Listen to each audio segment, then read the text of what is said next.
Psalm 100, 100th Psalm.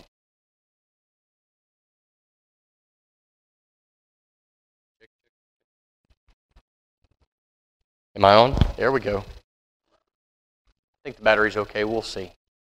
All right, 100th Psalm. I thought long and hard about what to do this morning, and I had. It's one of those situations where when you come this close to a holiday like Thanksgiving, you feel like you ought to speak out about it a little bit. So that's what I'm going to do this morning. I want to talk to you about Thanksgiving, and I'm going to bring that into what we talked about last week a little bit.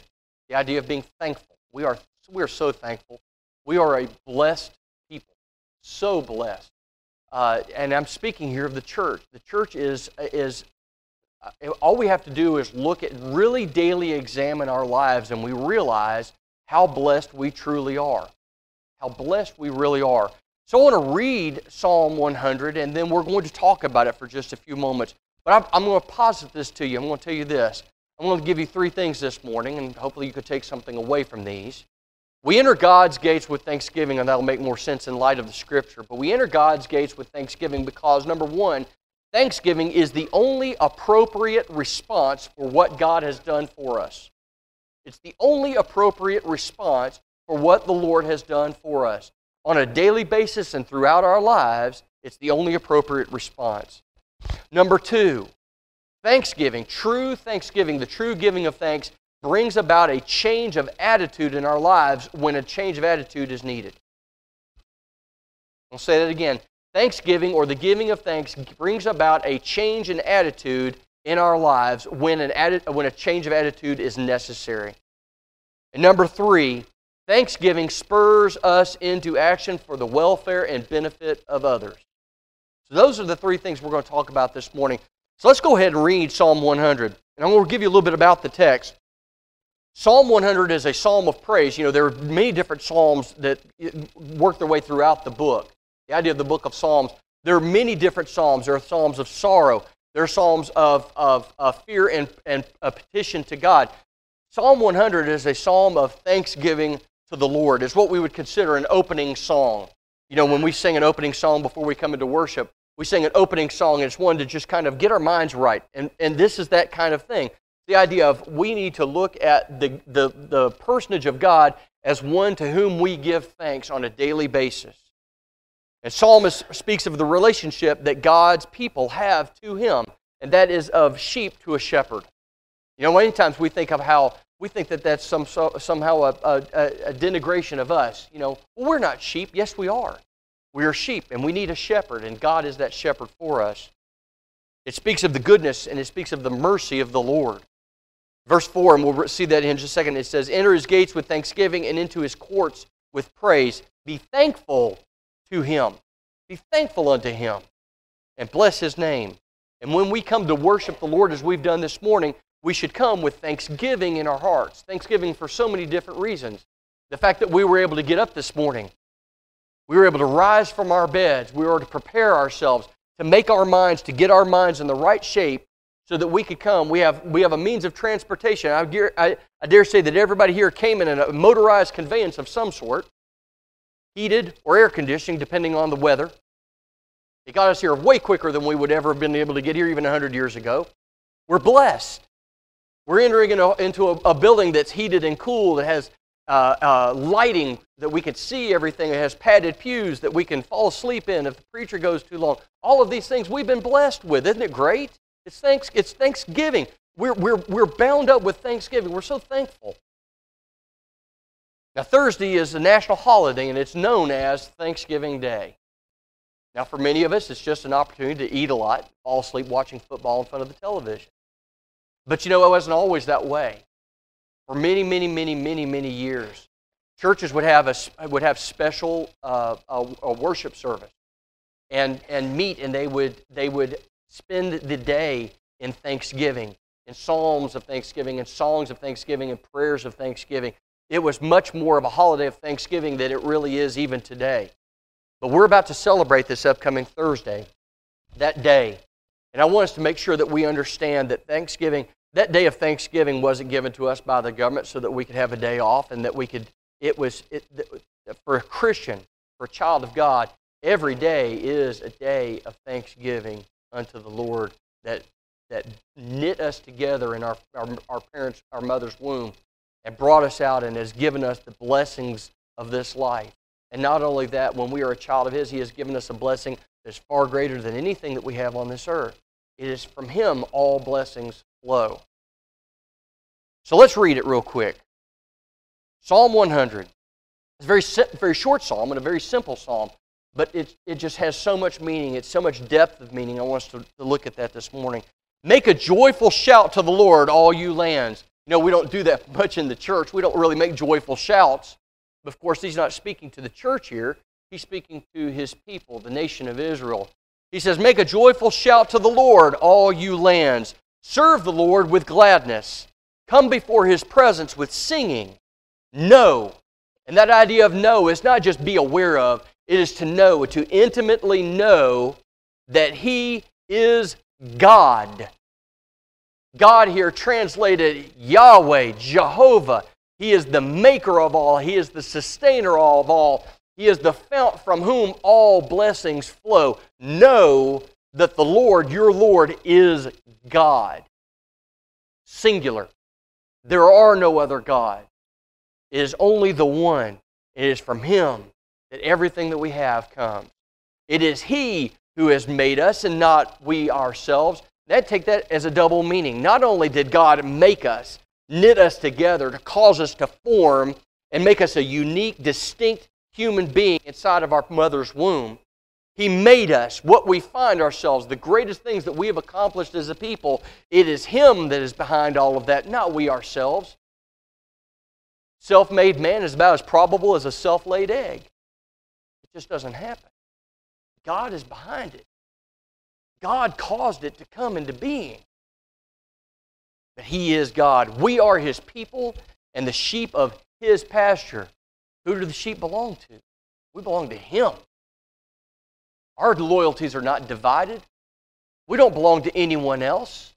We belong to God, the God. So what are we to do? Enter His gates with thanksgiving and into His courts with praise. Be thankful to Him and bless His name, for the Lord is good. He doesn't just do good things. He doesn't just act good in our lives. He's not just a nameless presence of good that we can kind of compare ourselves to. He is the very embodiment of goodness and mercy and love and all of those things. The Lord is good. His mercy is everlasting, and His truth endures to all generations. What a beautiful psalm. Very short, 5 verses, but it speaks so much to us. It gives us an idea about not only who we are as creation of God, but what we are to Him, our relationship to Him. We belong to Him. We are sheep in His pasture. We don't belong to anyone else. When we have needs, He tends to them, not anyone else. And our loyalty should never be divided. So what does that mean in regards to the idea of thanksgiving? Let's look at this for just a couple of moments. Isaiah chapter 45 and verse 12 gives us another verse, another view upon this. As I said, thanksgiving is the only appropriate response for what God has done for us. It's the only thing that we can truly do and have it be appropriate. It's thanksgiving. God does not cause evil. God's the fount of all good. So when evil befalls us, it's not the Lord punishing us. Many times the evil that's visited upon us is because of our own foolish actions. But what does it say about us? Thanksgiving is the only appropriate response for what God has done for us because God is, in Isaiah 45 verse 12, He is our Creator. I have made the earth. I have created man upon it. I'm the one. I'm the fount. I caused it to happen. I spoke it. Think of the ultimate power of God, the infinite power of God, to be able to speak something into being. To be able to say the words, and it happened immediately. And no mistakes made.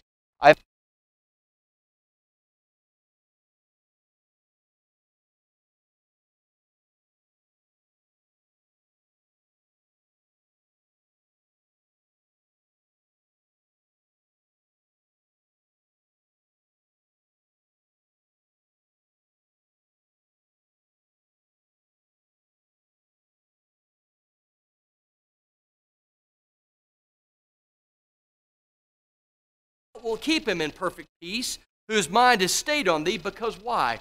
He trusts in thee. In Isaiah 44 and verse 6, he is our Redeemer. Thus saith the Lord, the King of Israel, and his Redeemer, the Lord of hosts.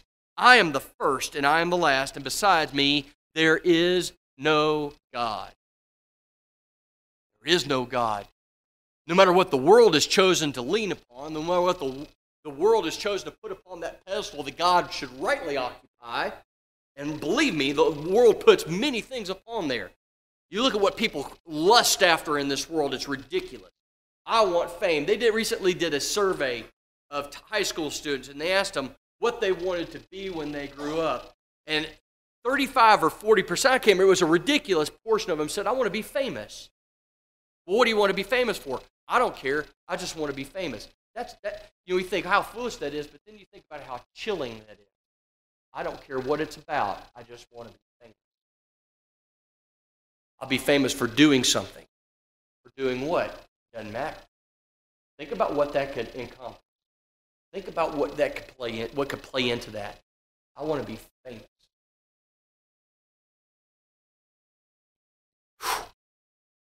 But that's what people put on a pedestal. That's what the world says. I want to be famous. I want to be wealthy. Listen, I've seen more wealth destroy more families than you can possibly imagine. Think about it. Read the history of these families that have existed throughout American history. Just look at the wealthy families and the issues that those people have had. It's unbelievable. And then you think about as that trickles down, and these other folks, you look at going almost any community, and you go drive down these gated communities, and you look into those houses, and you can't even begin to imagine the horrors that go on inside of those families. Wealth doesn't isolate us. All it does is magnify what's already there. The people will put fame. They will put wealth. They will put power. They'll do anything. They will offer up anything at the altar of those gods that they have created for themselves. But we know that there is no God besides God. He is the only one. And as creations of Him, this is who we worship. And now, because God is these things, because He is our Creator, because He is our Sustainer, because He is our Redeemer, we have no right to be anything but thankful always for all things. Ephesians chapter 5 and verse 20, we have to be thankful for our very existence. If it weren't for God, we would not even exist. We would not be, and I mean that in the truest sense of the word, we would not be here at all if it were not for God. Ephesians 5 verse 20 says, giving thanks always for all things unto God and the Father in the name of our Lord Jesus Christ. All things, always unto God. That leaves nothing out. Not only do we thank Him for our very existence, we're thankful for the daily blessings. You know, the Lord gave us a very appropriate, we're to emulate His example. And if you look at the things that Jesus said, the apostles said, teach us to pray. Not just teach us how to pray, but teach us to pray. Show us what it means to pray. And He gives them this example. Give us this day our daily bread. You think, how simple is that? But why? Why do we need? Why would that even be a portion of it? What about the big things? What about the important things? What about all the magnificent things that we need to pray for? He says, no, I want you to pray for the daily things. I want you to pray for your daily bread. Why? Because God provides it for you. He provides for the birds of the air. They toil not, neither do they spin. But God provides for them daily. He provides for their food. He provides for their shelter. He provides for their very being. He said, are you not more important than a bird? Certainly so. God caused all the animals to come into being at one particular point in time. He took extra special care to form us in His very image. Do you think He's not going to care for us? Yes, He does, every day. And I dare say if we sat down, as we are supposed to do on the day of Thanksgiving, you always watch those movies, we're going to go around and talk about what we're thankful for. I don't know how many people actually do that, but if you really sat and you took a notebook and you started listing the blessings, just really, the song, Count Your Many Blessings. If you sat down with a notebook and started writing those things out, how quickly would you fill up that notebook? Far more than we could possibly imagine. Even when we're in want, we're blessed. For every creature of God is good and nothing to be refused if it be received with thanksgiving. Romans chapter 6 and verse 17, we should be thankful for our salvation. But God be thanked that ye were the servants of sin, that ye have obeyed from the heart that form of doctrine to which was delivered. We're thankful for the avenue of our salvation. Why? Because we didn't earn it. We didn't do anything that it would just be delivered to us, just handed to us. It's God's grace through which we have our salvation. None of us could do what was necessary for our salvation. It had to be given to us because God saw fit.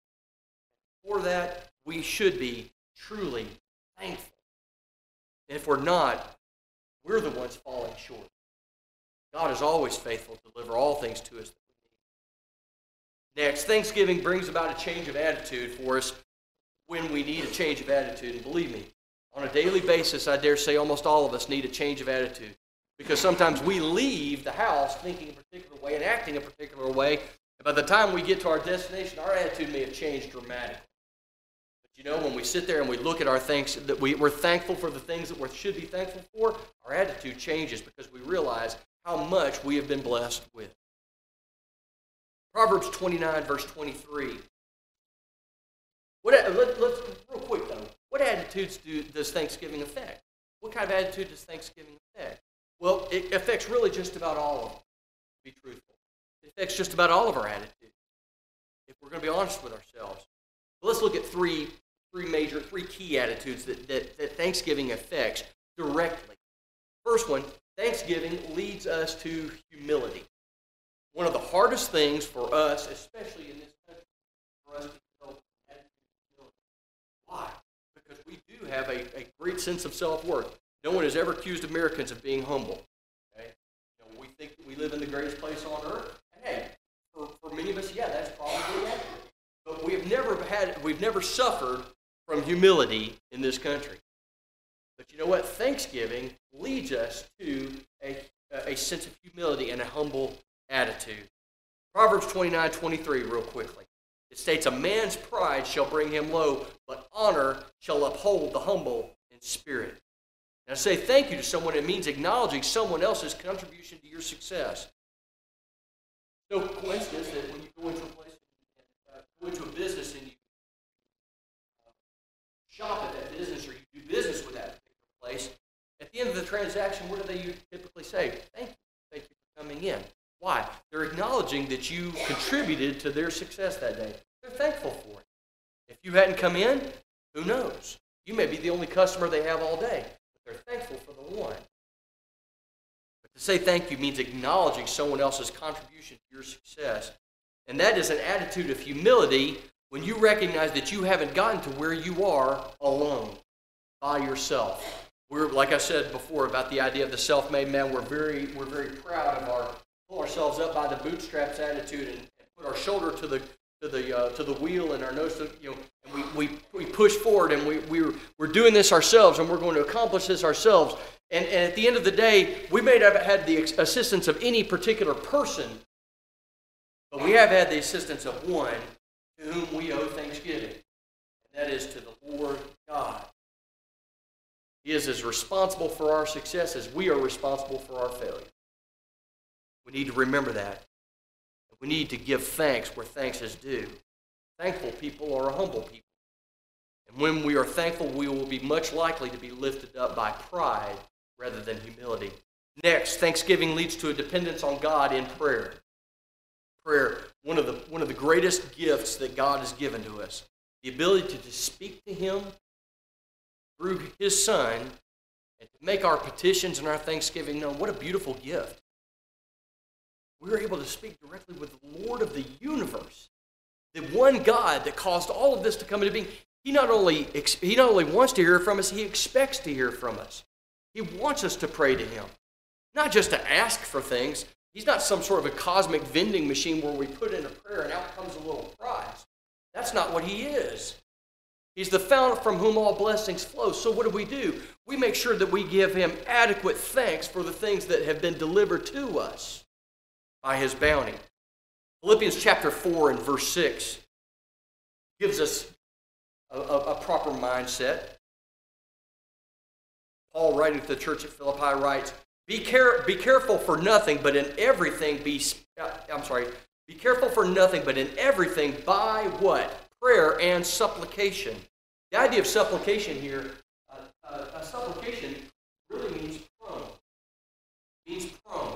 That idea here is the attitude with which we go to God. We don't go to God with an arrogant attitude and stand upright and have our face lifted up to heaven as if we are somehow equal to him.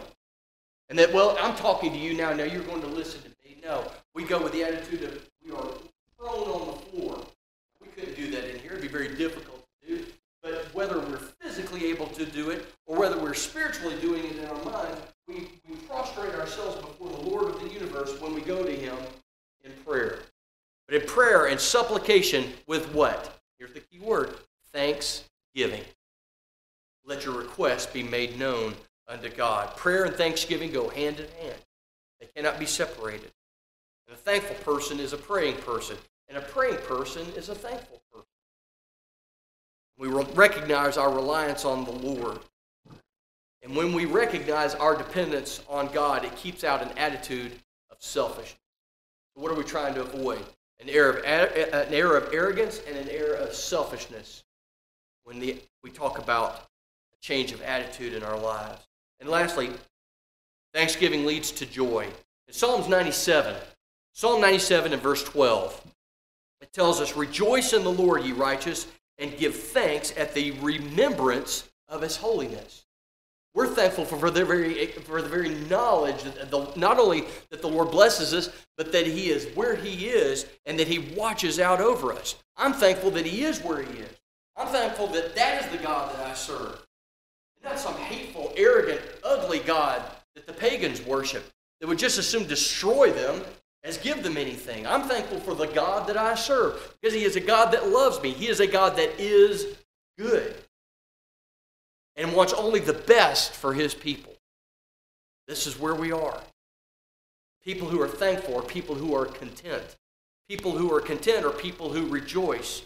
People who rejoice are people who are happy. And thankfulness and joy go hand in hand. If we fill our thoughts with gratefulness, there's not going to be room for ingratitude and discontent. Lastly, that's the word everybody's looking for. Lastly, Psalm 107, verse 22, Thanksgiving spurs us to action for the welfare and benefit of others. I'm going to bring this up because I preached on it last week, the idea of saying goodbye to someone after they've passed on. You know, we're thankful for the life that we live. So thankful for the life, the ability to do the things that we do. We're thankful for having people with us as long as we do. But you know what? Sometimes we're thankful for death. We're thankful for death because, and we're thankful for death as Christians. Because as Christians, we know that this life is not all there is. This life is not the end of our story. We're thankful for death because many times we live our lives in pain, we live our lives in fear, and we live our lives in anguish. And death delivers us once and for all from this life of pain and anguish and delivers us into a second existence, a second life that is it's beyond words. I can't describe it. I can't even begin to describe it. But that death delivers us. It's the end of the story here on this earth, but it is the beginning of an eternal story that picks right back up and continues on for eternity. We're thankful for that. So not only are we thankful for this life, we're thankful for the death that delivers, and we're thankful for an eternal home. We're thankful for an eternity spent with a God who is good, God who is the fount, God who is the light, God who is everything that we need. And we're going to spend an eternity with him. Eternity. We're thankful for all of those things. We're thankful for being able to shed this earthly body and put on a resurrection body that's been promised to us. We're thankful for a Redeemer that's going to come down and is going to meet us in the air and is going to take us to a place where He has prepared a mansion for us. We're thankful for all of those things. Thanksgiving spurs us on to action for the welfare and benefit of others. In Psalm 107, verse 22, when we're thankful, truly thankful, we want others to have the same blessings we have. You know, and as Christians, we're not selfish with the gospel because you know what? The gospel is infinite. It's not a certain amount that's been delivered to the world, and we have to parse it out and give it out a little bit at a time. It is poured out bountifully, and we want everyone to have this. We don't want to be selfish with it. We want everyone to have the same thing that we have. And let them sacrifice the sacrifices of thanksgiving and declare His works with thanksgiving and rejoicing. When we're thankful for food, clothing, and shelter, we want other people to have these things as well because we know what they mean to us, what we want. When we're thankful for a good life, we want others to have a good life. When we're thankful to God for our salvation, we want others to have salvation as well. When we want others to have the blessings we have, we're going to work towards that end in our lives. John chapter 6 and verse 11. Here's the example of Jesus when He fed over 5,000 people. That was just the one. He fed 3,000 and 5,000 at separate times. So twice He performed this enormous miracle. And Jesus took the loaves, and when He had given thanks, He distributed it to the disciples, and the disciples to them that were set down, and likewise of the fishes as much as they would. Jesus' thankfulness for the bread and the fish was translated into an overflowing abundance of food. Pretty simple. We're getting ready this afternoon, after our devotional this afternoon, we're going to go in there and we're going to put down some Thanksgiving dinners. We're going to deliver them to all different kinds of people. Okay? They're going to be folks that are they're by themselves. They're not going to visit family for Thanksgiving. We're going to go deliver to some shut-ins, people who are sick. We're going to give to some families that are known to the congregation here because we want God's name to be magnified and for them to look at us as a fount of blessings. That's what we want. Because God has blessed us, we want to bless others. Because God is richly engaged in our life, we want Him to be richly engaged in them. We want them to have the same thing that we have. Or at least, if nothing else, an opportunity to the same thing that we have. We can lead people to water, but we can't make them drink. That's what we're trying to do. We want people to have the same thing that we have. We find it that important. We find it that essential. We find it that great that we serve a God like that, and we want others to be the same way. In Hebrews chapter 13 and verse 5, we're going to be spurred into action. By Him, therefore, let us offer the sacrifice of praise to God continually.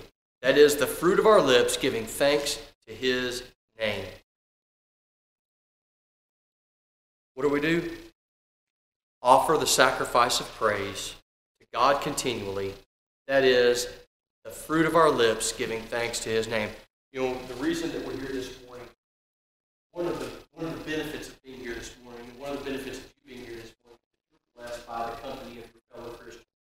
We're gathered together in one place.